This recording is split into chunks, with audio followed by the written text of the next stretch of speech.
Welcome everybody to episode number 50 of the Building the Village podcast. As always, I'm your host, Dr. Brandon W. Jones, your Chief Village Building Strategist, and we made it to episode 50.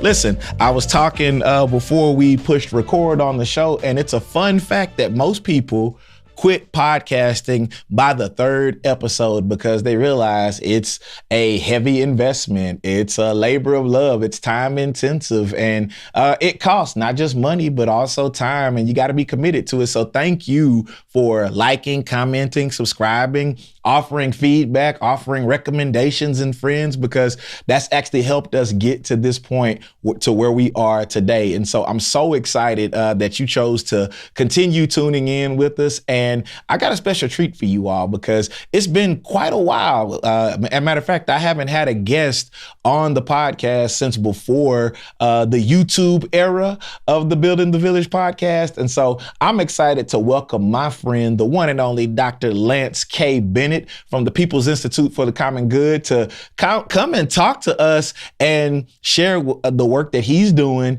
and to tell us how we can get involved, how we can connect. And of course, just to give y'all a couple of tidbits, Lance is a friend of mine. He's a fellow Eagles fan. So we will be talking Eagles stuff here in just a little bit, but we're going to talk business first before we talk shop. So Lance, how you doing today, man? I'm good, brother. How you been, man? Man, you know what? I cannot complain. Thank you for agreeing to be on episode 50 of the Building the Village podcast, man. And I'm just glad to have you on, man. Man, I'm glad you invited me, bro. I appreciate it, man. Once we, decided on a date and set the time, and I was excited. I said, yo, man, let's have this conversation. Yes, sir. Yes, sir. Well, listen, for those of y'all that are watching and wondering how this is going to go, this is not going to look like an interview because I know Lance, and this is going to be a conversation. And so I'm hoping that you all get something out of the conversation that we're having, because we talk about building the village. We talk about if it takes a village to raise a child, it's going to take a village to nurture and develop adults as well. And so I'm excited to talk to Lance about what he's doing in the village. And hopefully this won't be the last time we get to have a conversation. But before we dive into that, Lance, why don't you tell us a little bit about yourself and then tell us a little bit more about the work that you're doing with the People's Institute? Yes, sir. Yes, sir. Well, so I'm a native of Philadelphia, Pennsylvania. Currently live in Dallas. One of my biggest things that I really enjoy is reading and gaining new knowledge, new insight about stuff. And so the Institute itself, it came out of just a lot of conversations, which we could dive into, just about how our society doesn't have these things called third spaces in which we can come together to talk, to discuss.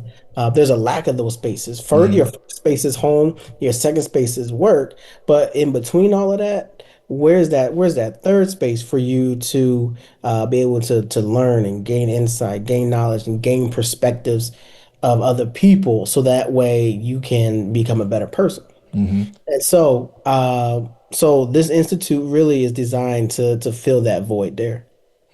Talk to me about the name, the People's Institute. Where that? Because the history buff in me is kind of like, I think I know where you're going here. But for the folks that are listening, why the People's Institute? Like, why not the Dallas Institute or the Philadelphia Eagles Institute? Why the People's Institute? Yeah, man. So I've thought about a lot of different names, right? And I'm not gonna lie, ChatGPT helped me out a little bit. As it should. You know what I'm saying? And so for me, I wanted to combine something. I wanted the word people in there because it is, it's supposed to be about the people, how we can uplift people, how we can support people, how we can just do right by people, and hopefully people doing right by each other. That's part of the ethos of the Institute. And so my goal was to put, I got to have the word people in there, and somehow with the common good, and it worked out like that. I played around with probably like 10, 15 different names. Now, I appreciate you sharing that because for me, I relate to that because with the Building the Village podcast, for me, I'm like, man, it'd be great to get in the village and have conversations with people in the village. And so for me, I resonate deeply with the concept of people, but also you started talking about one of my favorite things, and I don't want you to skip over that because you talked about reading. Listen, Yeah. if y'all are not following Lance, or if you're not following the People's Institute, you need to be following his wife, Yeah. Joy. So I had to plug Joy in there, man. Yeah. Listen, you want to talk about somebody that's an avid reader, man. Like Yeah. she be on me, man, when it's like, hey, like I already read that book. You still a month behind. And for those of y'all that don't know, I read incredibly slow because I take my time. I like to digest a book. But Lance's wife will start a book on Monday and be done with it by Monday afternoon. No lie. And Straight up. so, Straight yeah, up. man. What Yeah, about yeah, so? straight Yeah, up. yeah, jump in there. Go ahead. Yeah, so like, yeah, man. And so we got so probably in our house, man, we probably have I forget the last time we did the count, but it's Mm-hmm. probably about 1,200 books Yep. throughout the house. We have a big library bookshelf in the living room that we had built in. Mm-hmm. So most of the books are there, but like in my office and her office, we got books in there too. So probably about 1,200 books, bro. Yeah. Now, why do you feel like it was important? Because one of the things you do with the Institute is, and it's one of my favorite features of what you all do, and I'm jealous because I can't be there in Dallas, but it's the book club. Yeah. Talk to the people about what made you all start this reading club or these reading groups and circles, and how that's been going for you all. Man, so the book club, the Better Society Book Club, it really came about because uh, we were just really just thinking about like how we can just talk about important matters in society. Mm-hmm. Originally, what it started off as a higher education book club. So Mm-hmm. that's how it really started. Right. Right. But like our conversations kept lending themselves to like broader societal topics, Right. right? And so I was like, well, let's just one, change the name of it, and two, let's just broaden what we talk about. So like right now, we're doing a summer series on rest and liberation. Mm-hmm. And so we talk about the importance of rest, why it's necessary for people to engage in Mm-hmm. what rest looks like. And so all of our books this summer talk about rest. But then in the fall, we're talking about friendship. That's our theme Okay. Oh, wait a for minute. yeah, bro. September, October, November, we're talking about friendship and Okay. what does it mean to be a good friend. So And let's stay there for a second because yeah, one of the things about this podcast for me was, and that's one of the books I'm trying to work on right now is on like with building the village, but mhm, also talking to people about the art of regaining that connection. Because I mean, I don't know if you noticed, but, and you may have seen this even up there in Dallas, I don't feel like people remember how to do human connection anymore. I think that's something we lost in the pandemic, and I think that the mhm. younger students that we see on our college, that I'm definitely seeing on the college campus scene, they don't know how to engage with each other. I see it at church on Sundays with the kids that I'm pastoring, and I'm like, no, wait a second. And so you all are sitting down and engaging in a reading circle on Yeah. friendship. Are there any books that y'all are going to be leveraging to facilitate those conversations that you recommend to the folks that are listening? Yeah. So our first book that will for the friendship series in starting in September will be is a book called Good Friends Okay. by Priya Velchi. The book just came out in May. Okay. And so that book that's a good one. Another one called Big Friendship. Okay. That's another one. And so we still have to decide what the third book will be. That's Uh, okay. but all of it, but again, all of it's really helping us to think through what, these different aspects of life, man. And so it's great to get people who are part of this book club Mm-hmm. who again find like they see like they say this is a need in their life to be in a space where people are critically thinking Mm-hmm. and engaging in these difficult topics. So it's a blessing for me because I get to see how, again, be in community with people. Mm-hmm.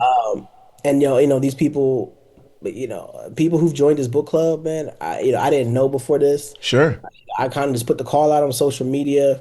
And I partner with a bookstore. Shout out to Who's Books in Oak Cliff. Okay. Um, Okay. yeah, shout out to Who's Books in Oak Cliff. I partner with them because that's where the book club is ran out of. And Mm. so, yeah, man, we do. They're one of our main partners, and they help us, get the books for the people and everything like that, man. So again, it's fun. It's a lot of I fun, man. love that. And what I also love about what y'all are doing is you mentioned something earlier about people coming together to converse about difficult topics. One of the things that I teach at UT, I teach a cultural communications class called Mhm. Foundations of Intercultural Competency. And one of Mhm. the things that we emphasize in that class is the power of what happens, one, when you help people navigate or engage difference and commonality or build bridges across Mhm. commonality and difference. And one Mhm. of the things that's magical that I would say is when you take the need to agree off the table and you let people come to the table as they are and where they are, you see something powerful. And one of the workshops that we've led, we've had students from warring countries sitting at the Mhm. table talking to each other. And that's something that they never would get back home. We've had students from diverse political ideologies and perspectives sitting down and having these conversations because it's like, man, look what happens when we take the need to agree off the table and just Yeah. start focusing on what is and just hearing that other perspective. What do you think are there, let me ask you this, are there elements of that in those conversations? Does everybody align in the room, or where does that difference in perspective happen in the space that you're providing? Yeah, we definitely have different perspectives. I think so. Well, what happens is, I think all of us agree that change needs to happen, Mm-hmm. right? In whatever capacity we talking Sure, about, sure. right? I think the mechanisms by which that change should happen or could happen, that's where the differences begin to show Mm-hmm. themselves, right? Like for example, if we're talking about like, children's use of cell phones in schools, right? Mm-hmm. Like some people are like, well, I mean, maybe we should ban cell phones. But other Yeah. people are like, well, maybe not, right? Right, Maybe right. we shouldn't go that far. Maybe we could restrict it, right? Maybe we Mm-hmm. could, have certain times in which we don't allow cell phone usage, etc. But Mm-hmm. but yeah, but I think that's where the differences agree. And what's so beautiful about the book club is we got people from all walks of life in our book club. So we got, we have white people, black people, men, women, Asian, Latino. Mm-hmm. We got people from different backgrounds, man. And so Mm-hmm. we got people who are in their 60s, people who are in their 20s, Wow. people in their So you got a 30s. multi. So what you're saying is that in this village that you've created, you've got which is one of these upcoming episodes, by the way, y'all. You got a you got multi-generational perspectives that are Right. happening, and to me, what I picked up on is that it sounds like you all are. You're making space for everybody's voice in that group, Yeah. and yeah. So I'm not surprised that y'all are having the fun that y'all are having. That's why I'm so jealous of it, because every time y'all post, I'm like, where was this? Where was this when I was finishing that PhD program? Or where Well, was this with? Yeah. right. Well, what's good is we actually do a hybrid. We have a hybrid approach. Okay. So you can join virtually. Yeah, you Okay. can join Okay. virtually. Okay. So every month we have a guy from Chicago who chimes in. We have a guy from Houston who's on the Mm-hmm. call, Mm-hmm. somebody from DC. I'm trying to think where else we got. I think that's actually about it. But yeah, but we Okay. got people in other areas. So yeah, man, I'll see you the link. Please do, Yeah, because man. we can talk these books, man. I want to Yeah, also go back to what you mentioned with third spaces. I yeah. know the audience is dying to learn more about this third space concept, because the two places we spend the most time, work and home, and for my students listening, work, home, and school. But Mhm. this third space concept, unpack that for the adults Yeah. listening to this that are trying to figure out, where is this third space and where can I find it? Because these Yeah, kids getting on man. my nerves in the summer. Yeah, man. So, yeah, this third space, man. The idea of third space is really is about just a space where you can commune with other people, Mm-hmm. where you can, be in fellowship quite a bit, with other folks, and that's what these third spaces are supposed to be. Historically speaking, in the United States, we've had, churches Mm-hmm. or other religious settings be a third space. Right. Rec centers Mm-hmm. third space. Arcades could be a third space. Mm-hmm. right? And so there's these things that, or the skating rink, Oh yeah, I know. in the Oh, ask 80s. me how I know about the skating rink. Right. Shout out Right. to And so, Applebee's back in Tyler. It's closed now, but still. right. And so like for it's all those spaces where people commune and fellowship together. hmm Those are third spaces, right? And Okay. so Okay. however, I think nowadays, while most of those spaces do still exist, hmm they're not, I would argue, at the forefront of our recreation and our downtime. hmm Um, So, um, what you're trying to do is bring about. Would it be safe to say that you're trying to bring about a resurrection or a reinserting of these third spaces for things like rest and yeah, liberation and collective uplift? Would it be safe to say that? that is 100% correct. Yeah, man. And so like this work really is about, yeah, creating space for people to gain knowledge, to gain hmm insight, be in fellowship with other people. I personally believe that our system doesn't allow us space and time to fellowship. hmm Our system is designed so that way we do more, do more, do more, do more. Sure. But doing is antithetical to the idea of fellowship because fellowship is one, it's not about hierarchies because we're all hmm fellows. We're at the same status. We're at the same level. Two, it requires us not doing anything but just being in company with each other. Mm, And so again, it's antithetical to capitalism in many ways. right. And so, but our system doesn't allow us to have that flexibility. So Sure. we have to carve it out for ourselves, Right. right? And I think, again, historically, over the course of time, different groups of people, Black people, in particular, we have done that, hmm right? Again, let's think about church. What is one of the main words we use at church? Fellowship. Fellowship. Right, right, right. Absolutely. Like, look, go down to the fellowship hall, Yep. right? Go Literally downstairs on to one of my flyers for our student ministry for an event this week right now. right, right, right. And so, so I think it's this element of again just collective being that we hmm don't really think a lot about. We just do it, right? We use the words fellowship, Right. but being a fellow means that we in the same boat, I and love that. we here doing whatever, relaxing, Right. enjoying each other's time, hmm whatever the case may be. And so the book club is a space of fellowship. hmm And Let me ask you a question along the same lines with that. How important has the village been for you, your wife, the Institute, especially in your particular journey from Philadelphia to where you are now? How important has the village been for you? yeah, man, it's been essential, man. Like, I mean, I don't think I'd be where I am without that village, man. Straight Mm, up. Straight up. mm, Like, I mean, I think about all that when you asked me that, I was thinking about all the stops I've been. sure. Philly, Iowa, Austin, Dallas, people, the village. I mean, that it takes it literally takes a village Yes, sir. to to raise a child, but also to be an adult, hmm right? Like no one does anything by themselves, and Right.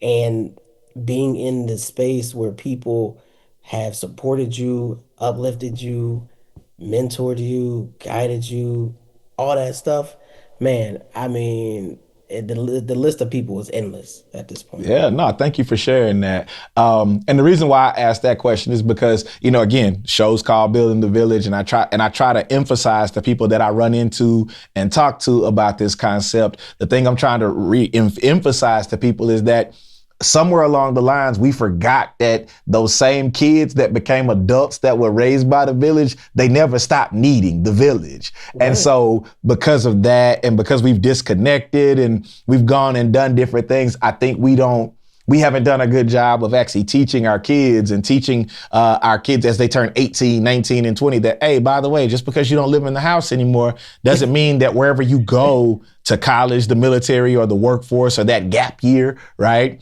You still need the village, and there's lessons from the village that that'll make a good title one day, That'd be a good episode, right? bro. That'd be a good episode. Those lessons from the village. We don't stop needing them, man. And so, Right. what do you feel like?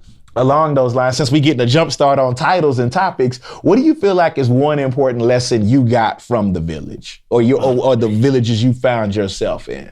Whew, man, that's a good question, man. Like, where do I begin, right? Like, Oh yeah. ooh, I think one of the biggest things is, and this relates to the work of the Institute. Mm-hmm. Uh, it comes from scripture, but it also comes from just, just everyday conversations too about like, just don't despise the day of small Yes, beginnings. sir.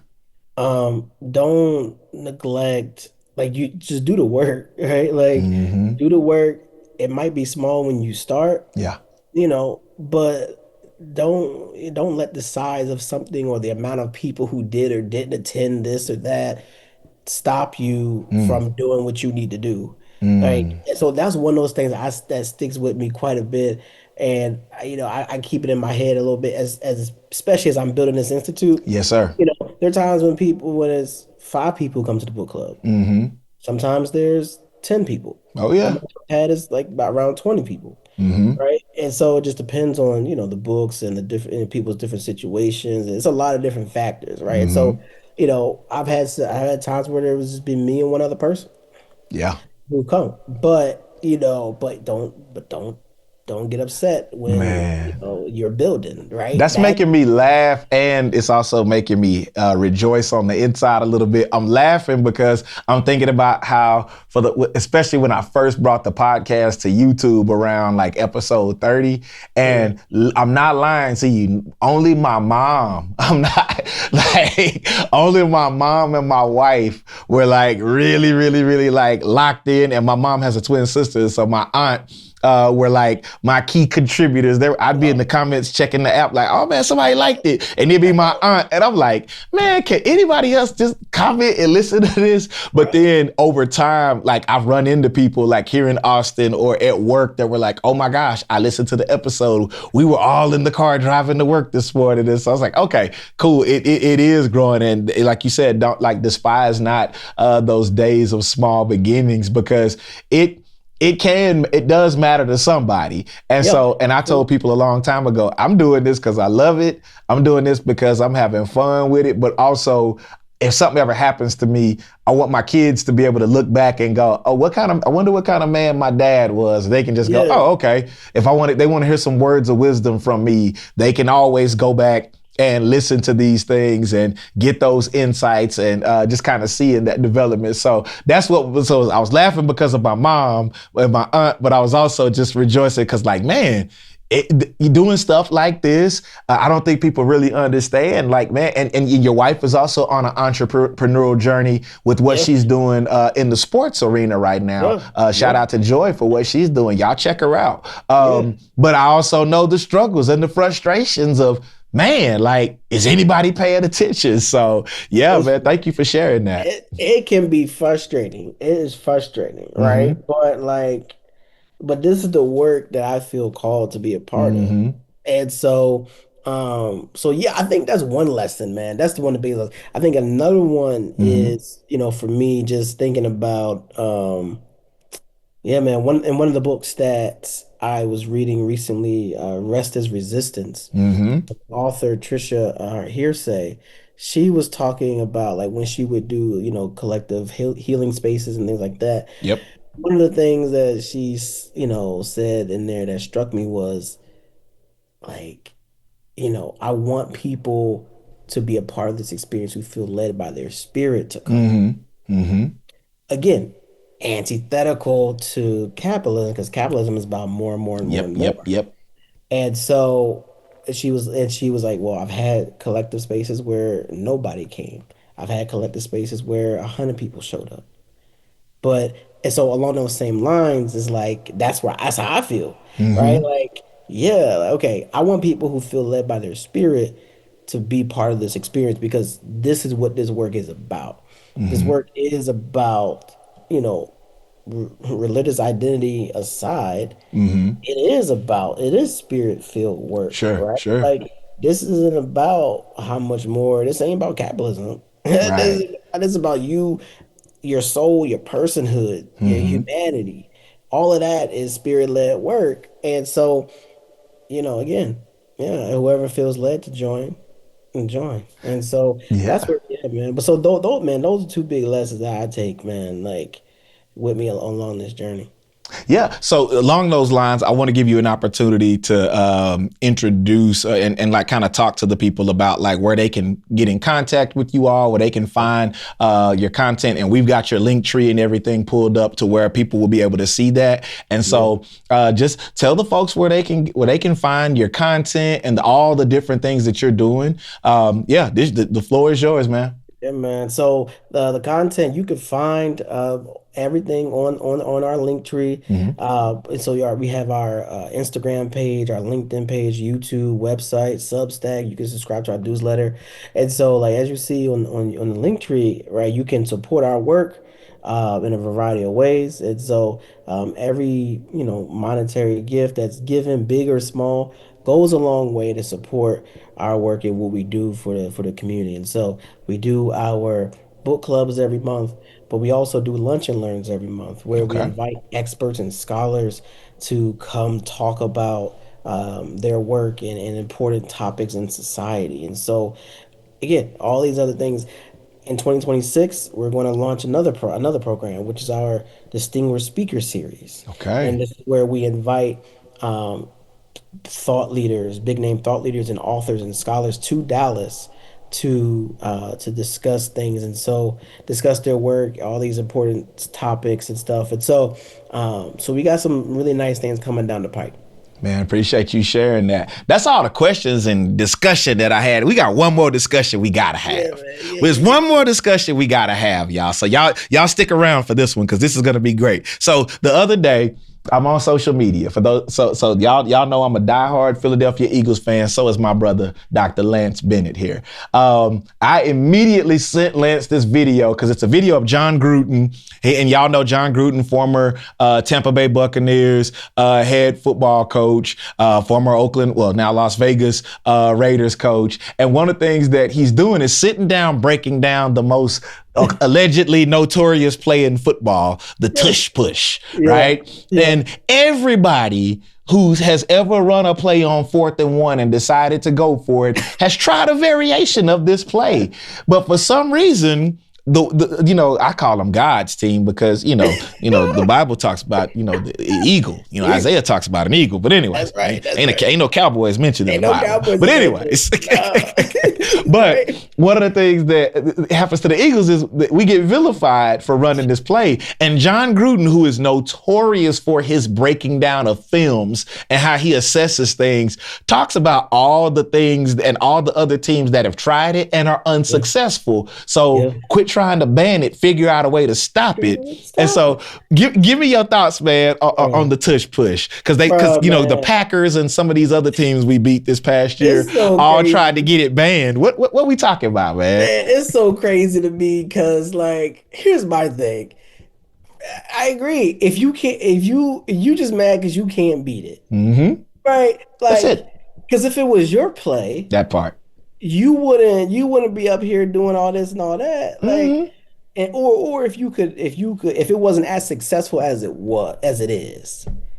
That's the thing. Mm-hmm. That's the thing that people don't like about it. And my thing is, okay, the physics behind the play, if y'all not meeting those physics standards for whatever reason, I don't know, but I that's not my area of study now. But they watch the same film we're They watch watching. the They're same seeing the film. same thing. They're lining up in the same position with the same personnel grouping every time. 4th and 1, Nick Sirianni, unless it's 4th and 1 and we like on the one back behind us, we Yeah. going for it. And And here's my so, thing yeah, too. The crazy part is there's variations of the play. that part. And That part. that they've been successful and also unsuccessful in completing too. Exactly. So, And the thing is, why don't they learn from the times that teams were successful in stopping it? Like, it's not like we're 100% on the play. not. It's just, we're going to wear your defense out by keeping them on the field and say what you want. But there's something, here's the one thing I'll add and I'll let you go. Man, there's something to be said about the fact that Saquon squats what he squats. Yeah. Jalen squats what he squats. Yeah. AJ, all of the offensive linemen. There's something to be said about the physical prowess of the guys that are in there on that play. Shoot, even Smitty is in there. He ain't no bigger than this microphone. And he's in there on the tush push, taking on defenders and pushing Jalen. So it's like, maybe get down in that stance that Gruden identified. Maybe break it down. Listen, I know it's not a sports podcast, but if we're going to build the village the right way, we got to come authentic. And me and Blanche would be lying to y'all if we didn't talk about the Eagles. And one more thing about please is like, okay, people say it's not a football play. Like, I don't understand that. I don't understand Get that. Out of here. Like, football is not an original sport. Not at all. Not at all. By that point, everything in football is unoriginal. That part. The name of the game was, hit my microphone. Even the name of the game was, what we call soccer. It's football to the rest of the world. And then, of course, you got rugby elements and you threw some equipment on over time. And they started trying to talk about it being player safety. But statistically speaking, there's been relatively no injuries that have happened as a result of the play. Definitely not on the Eagles side. Ain't nobody got hurt. At least not on our team. I don't think anybody has gotten hurt. Like even on the opposite team. Like that part. Oh my God. Yeah. I think they just mad because they can't beat it. Hate us because they ain't us. They mad because they ain't the champs, right? When you the champ, everybody gonna be mad at you, right? I love it. Get your weight up. Get your weight that up. That part. Go Birds. Go Birds. Yeah, man.